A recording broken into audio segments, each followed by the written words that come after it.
Absolutely. Let's take a look at some highlights from Kamala introducing herself and then obviously her new running mate. I get the sense here that she genuinely seems thrilled with Walz as a running mate. I think she really has connected with him on a personal level. And tell me if I'm wrong, but if she's acting, she's a damn good actor. I think she really seems charmed by him, and she seems to have even more wind in her sails now that she has,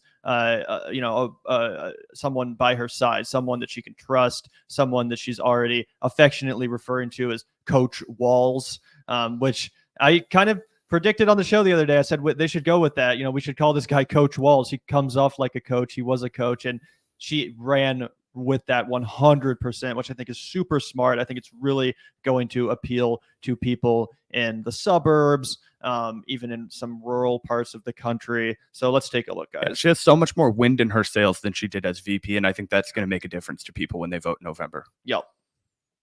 I stand before you today to proudly announce I am now officially the Democratic nominee for President of the United States.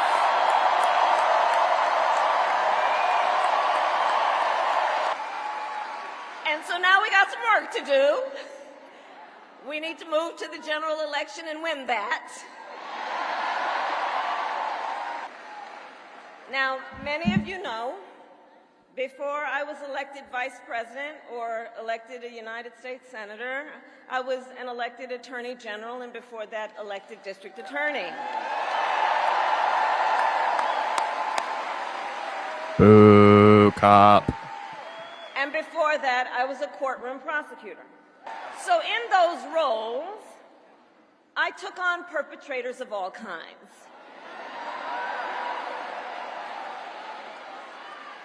Predators who abused women. Fraudsters who scammed consumers. Moms whose kids Cheaters forgot to who go broke to class. the rules for their own gain. So hear me when I say,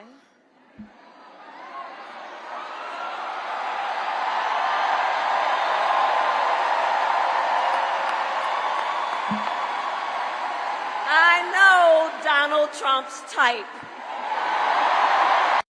She knows that's such an insane winner for her, by the way. She's going to keep going back to that. Yeah. Well, it's kind of like, she might not be the best. It's like a stand-up who's not the best at coming up with new bits, right? You've got like your Bert Kreischer, but that dude can tour anywhere in America and just do one bit, The Machine. I think from now on until the election, Kamala Harris can tour wherever she wants and do that one bit. Like, I put predators in jail and I'm going to put Donald Trump in jail. It's the reverse lock her up. And I think it's a magnificent maneuver. Oh, yeah, no, it's a great line. It's an amazing line, and she should repeat it at every single rally. I think she will. She already has repeated it a couple times now on the campaign trail. People really respond when she even just starts going into that line at the rally. The crowd goes wild when she says, I used to be a prosecutor and then a district attorney or whatever. Everyone just goes nuts because they know she's leading into that. And it is a satisfying line. It has a good build up and has a satisfying line, which not only paints Donald Trump in all of these criminal ways, pointing out, all the facets of his criminality, but it also reminds everyone that, she's tough. She's going to lock his ass up. She's actually now kind of reversed the roles, right? Trump used to say, lock her up. We're going to lock up Hillary. And now Kamala's out here and she's like, oh yeah, trust me, I have plenty of experience taking criminals down. Criminals exactly like my motherfucking opponent. It's pretty powerful.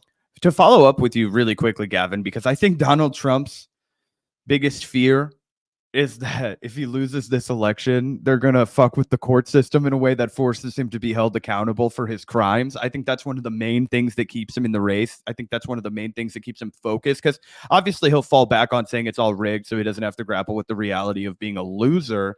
But do you think Kamala will, pursue even more prosecution against him if she is the president of the United States? Do you think she'll follow through with this bit?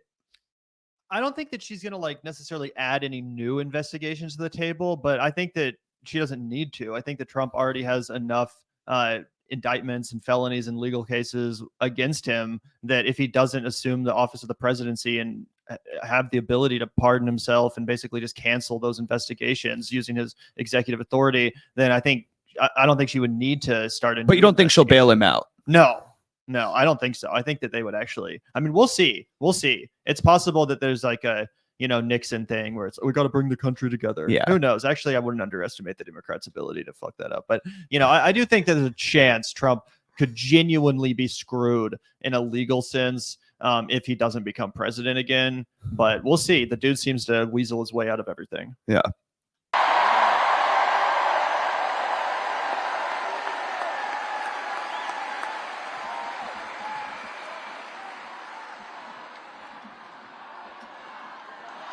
So, but let me just say.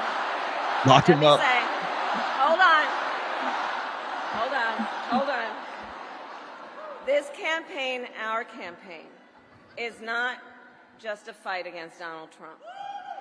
Okay, this is like the smartest, best part of her speech right here, to go from we're going to lock him up and now re-pivoting, bringing everybody's attention back to kitchen table issues. It's vague, but it's effective strategy. This is Aaron Sorkinism right here. Our campaign, this campaign, is a fight for the future.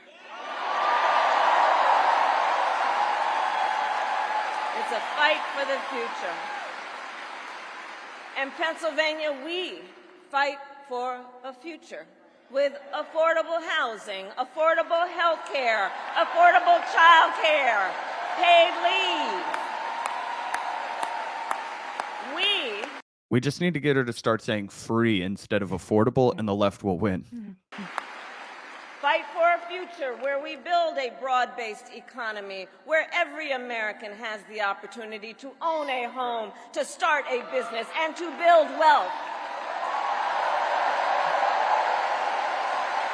So here's the thing. Since the day that I announced my candidacy, I set out to find a partner who can help build this brighter future.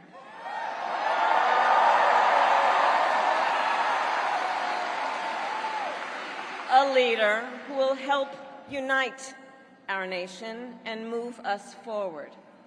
A fighter for the middle class. A patriot who believes, as I do, in the extraordinary promise of America.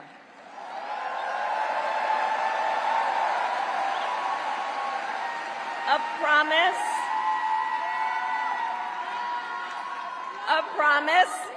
of freedom, opportunity, and justice, not just for some, but for all.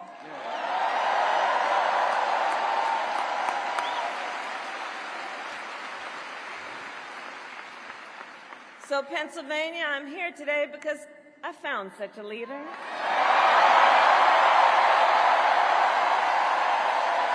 Governor Tim Walz of the great state of Minnesota. Oh, shit. I fucked that up so bad.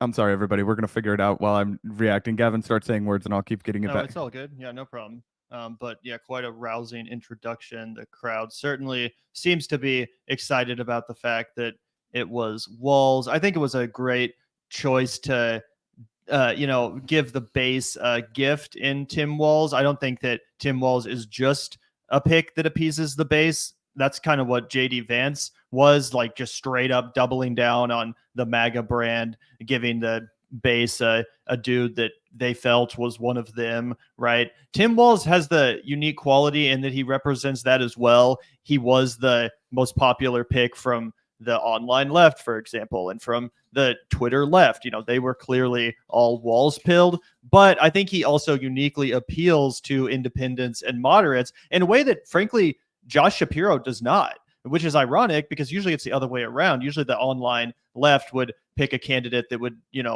maybe be more repellent to just normie voters. But in this case, it actually aligned perfectly. Tim Walz is the best of both worlds. He really is that kind of Venn diagram candidate. Maybe that's why Kamala liked him so much, given her love of Venn diagrams. But he really does fill both circles, right? He appeals to normie independents, people that don't know anything about politics. Like I said, hanging out with my sister last night, showing her some videos of Tim Walz, and she's like, hell yeah, this guy's awesome. She's like, I get great vibes from this guy. He does seem like a coach. And when I told her that he has a really effective and progressive record in Minnesota, she was like, well, even better. Hell yeah. That's what else can you ask for? I mean, seriously. But again, he also does appeal to Bernie people and the hyper left online folks like Zach and I, right? The people that do want someone who's bold and unafraid to advocate for a populist left-wing agenda. This dude said just the other week that one man's socialism is another man's neighborliness or something along those lines. He used the word socialism unabashedly. He's not running away from this stuff. He said we should not run away from our progressivism. We shouldn't cave to the right. And that's exactly the kind of message that Kamala needs right now. Because yeah, that's absolutely that would be her number one weakness and her big downfall. She really starts to cave to the framing of the right wing. We already saw it at that rally with the immigration stuff, right? That's not a good idea. I'm not saying she should run a radical freaking left campaign or anything, but she should defend the Democrat positions, the left wing and progressive positions. She shouldn't cave to the Republican framing. And I think Tim Walz is the kind of attack dog that's unafraid to say, yeah, I will defend my ideas. I'm not going to cower to the media framing, the centrist framing, the corporate framing, and the right wing framing. No, these are my ideas. And guess what? They've been damn popular in Minnesota, which is why I got reelected. So I think it's a brilliant pick for that reason. And I'm excited to watch Kamala's actual introduction to him because it's really good too. Oh, yeah, absolutely. Tim Walz is what we call in this business the wheel. He has the earthy undertones, the smooth draw, and enough kick to give you the high and the low, the normie and the progressive. So that's not a bad seat for cards to be dealt for Kamala right here. Yep. But anyway, we can take in a little more. I'm pretty sure we're going to have to listen to one portion of it, but I'm sorry.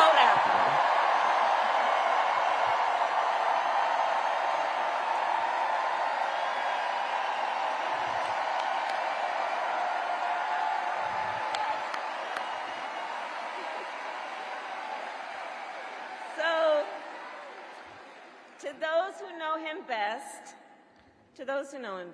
Tim is more than a governor. To his wife, Gwen, he is a husband. To his kids, Hope and Gus, he is a dad.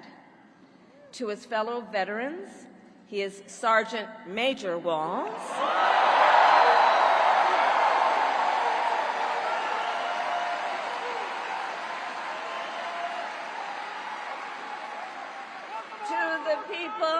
To the people of southern Minnesota, for 12 years, he was congressman.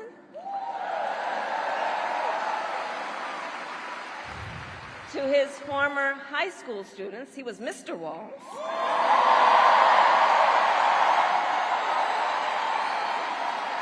So wholesome. And to his former high school football players, he was coach.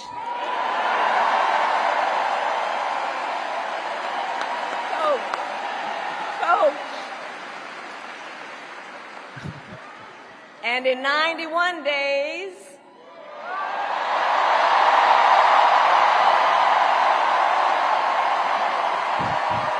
the nation will know Coach Walt by another name, Vice President of the United States.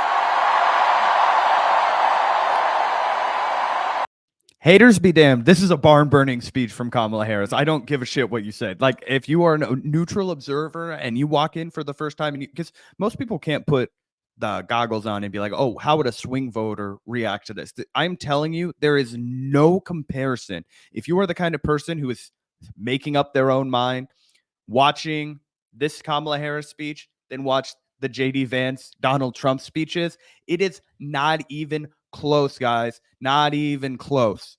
Yeah, it's crazy. It's wild because not only am I not used to hearing Kamala this good on the mic, but I'm just not used to hearing Democrats this good when it comes to messaging and framing in general. Like, I get that there's a lot of valid complaints of the Democratic Party, and you're going to hear me make a lot of those complaints and criticisms in the coming months, I'm sure.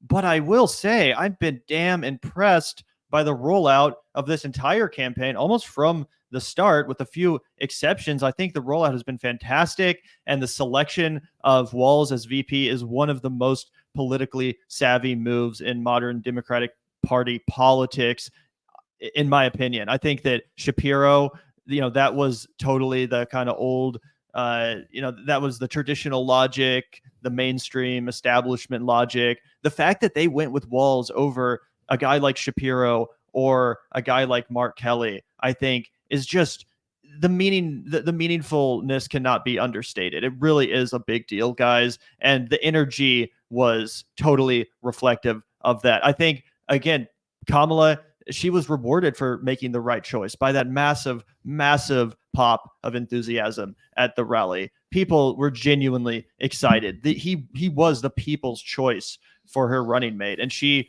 picked the right guy and got rewarded for it. And this momentum will continue. I think that a lot of independent voters are going to be swayed by Tim Walz. And I know there's this massive right-wing media frenzy right now of people throwing everything at the wall against Tim Walz, calling him crazy and radical and the most liberal governor in the entire history of America, all this crazy stuff. Don't worry. Not going to work. None of it's going to stick. None of it's going to stick. As people in the coming weeks and months actually get to know Tim Walz, who, by the way, will probably be out there doing more interviews than Kamala Harris. There's a chance he's more of the face of this ticket than even Kamala, just because he's way better in interviews and off-the-cuff, unscripted media appearances. As people get to know this guy, and specifically when they see him in that debate with JD Vance, they're going to immediately realize that all that is nonsense, that this is someone they can trust. This is a reasonable person, someone that they would be comfortable leading the country.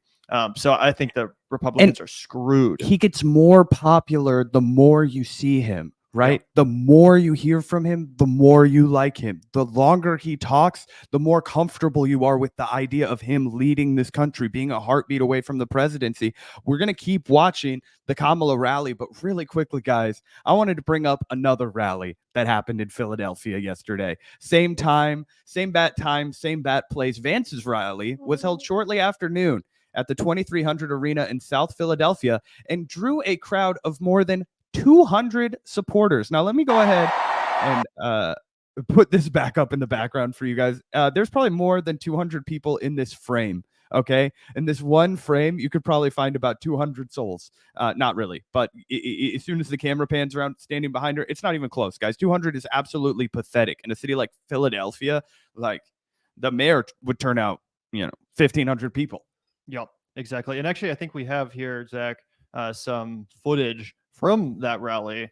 Let's take a look. Obviously, this was far more pathetic than your average Trump rally. It was a smaller, less impressive event. I don't think Trump himself was there, but still just absolutely pathetic. This is like that Cornel West rally, just with a few more people. Remember Cornel West did that rally and like 3 guys were in the crowd. It was pretty embarrassing. But anyway, I mean, this is completely pathetic. And even if you actually look at footage from a real Trump rally, a legit Trump rally, the vibes are increasingly putrid. I don't know if you've noticed, guys, but like it was one thing in 2016 when it seemed like a real show, a real, what is this? This is crazy. A spectacle. And new. This is like a genuine like political circus. You never know what's going to happen. It's unpredictable. Now, even the people that are literally behind Trump in like the best seats possible, even they look bored.